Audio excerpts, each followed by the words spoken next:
Have you ever wondered, what's the best thing of the night sky? Is it the city lights? Or fireworks?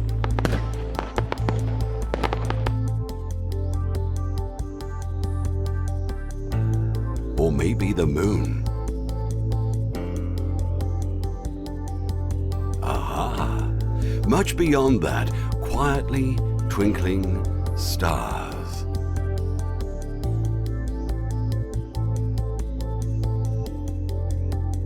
If you look at the stars every night, you must have tried to count them. What are those, and how come they are so many? Quite frankly, we have one sun, one moon, but countless number of stars. Let me tell you something about those twinkling, sparkly dots. A star is a big ball of gas that constantly gives off heat and light. They are born in a very colorful region of our universe called nebula. In their spectacular home, they evolve and change over time, just like us. They vary in size, mass, and temperature. It usually takes billions of years for a star to complete its life cycle.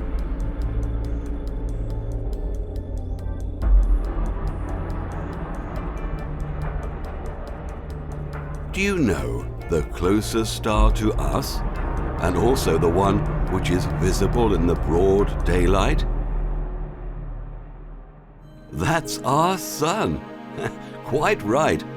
Our sun is also a star, or as far as the stars family go, a very average one. There are many other stars, far bigger or smaller, brighter or fainter, or hotter or cooler than our sun.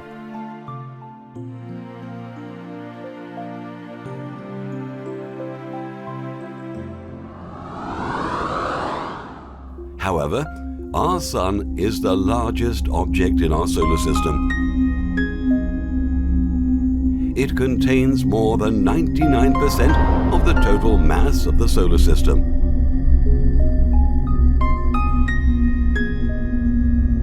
It is also quite essential for the life on Earth.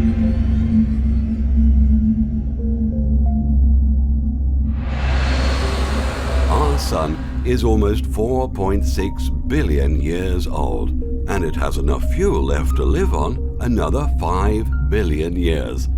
But do you know what will happen to our sun after?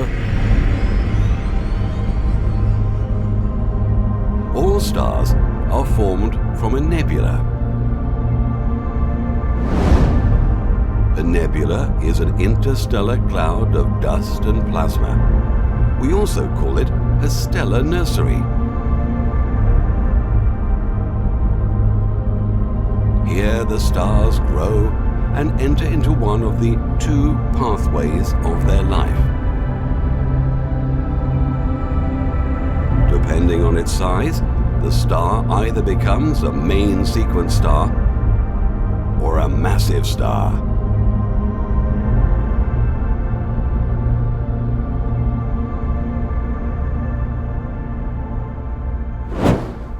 Our sun is a main sequence star. This kind of star lives by burning the hydrogen within its core and turning it into helium. We know this process as nuclear fusion. The sun has a very huge force of gravity in its center. This gravity pushes the sun inward, whereas the burning of hydrogen creates an outward pressure. As a result, the sun stays stable and in the same shape.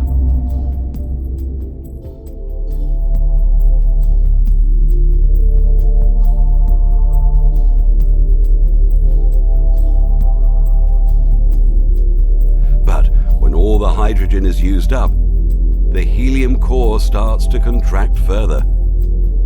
Because of the extreme force of gravity in the core, the helium fuses into carbon. The outer layer of the Sun keeps on expanding, cooling down, and slowly loosening their shine.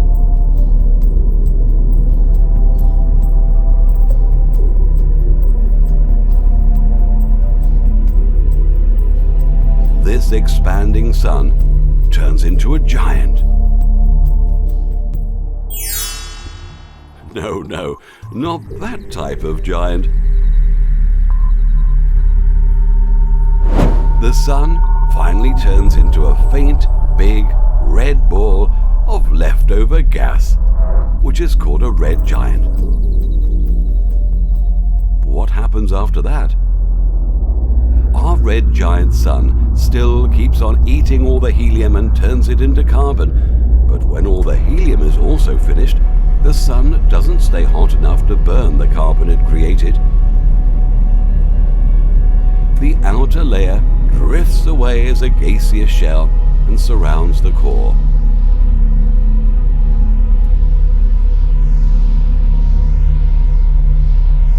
We call it a planetary nebula.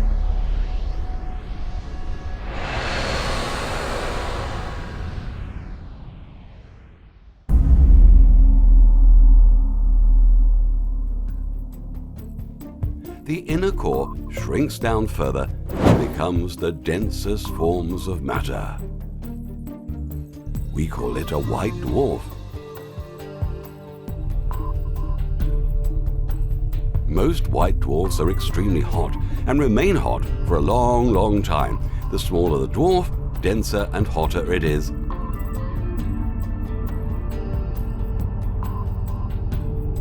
But as time passes, they also dim and cool down.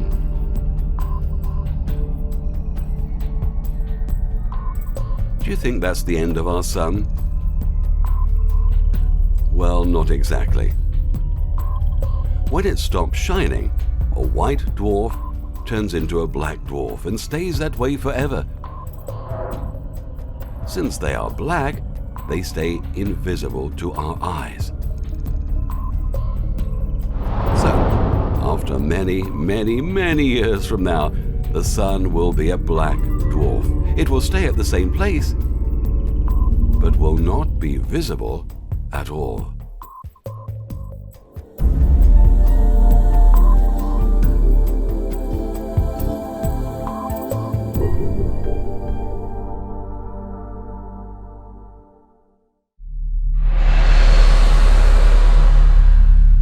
That was the story of our Sun, or to be precise, suns like all the main sequence stars.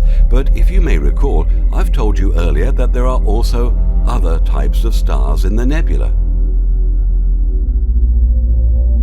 These are called massive stars, or also known as blue supergiants.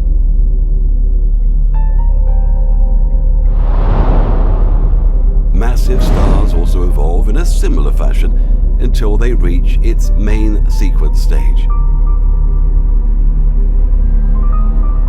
These stars have much higher amounts of gases in them. Similarly, they stay steady and shiny until all their hydrogen is burnt up. After that, the massive stars turn into a red supergiant. They keep on expanding for a long time, way bigger than the earlier seen red giants.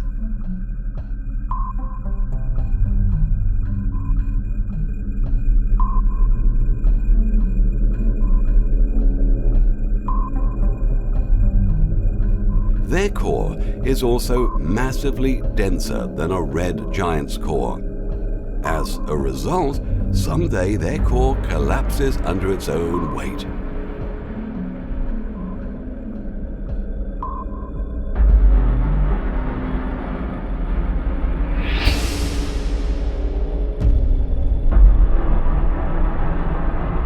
The process emits a huge amount of energy and shock waves and turns the star into a supernova.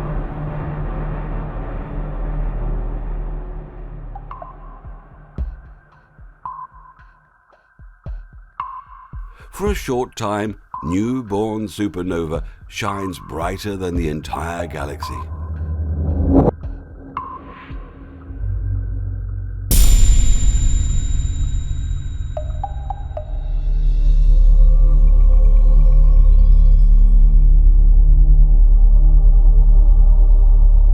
The remaining core of the supernova is very dense but amazingly small in size.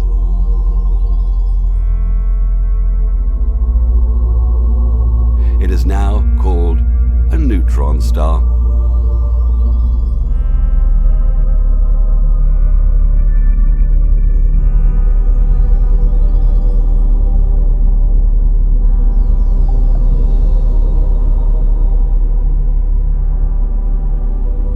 Some of the neutron stars emit jets of powerful light beams at their poles. They are called a pulsar.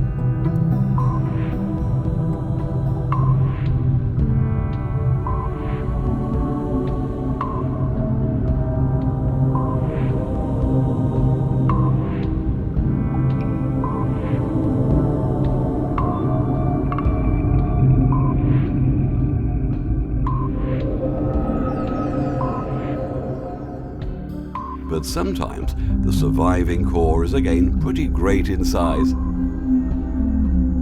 This super dense great core doesn't convert into a neutron star or pulsar. Instead, it contracts even further and becomes a black hole.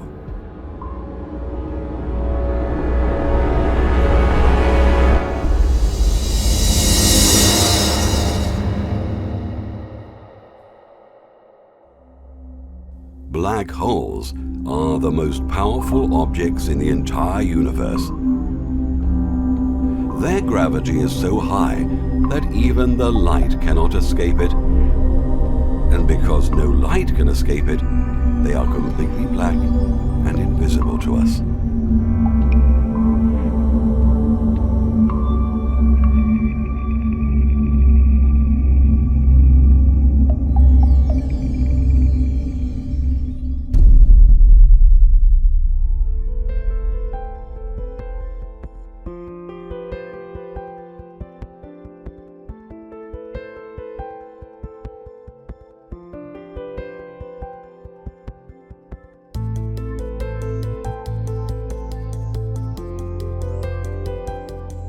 So now you know that how much amazing action is taking place in each and every star above the sky.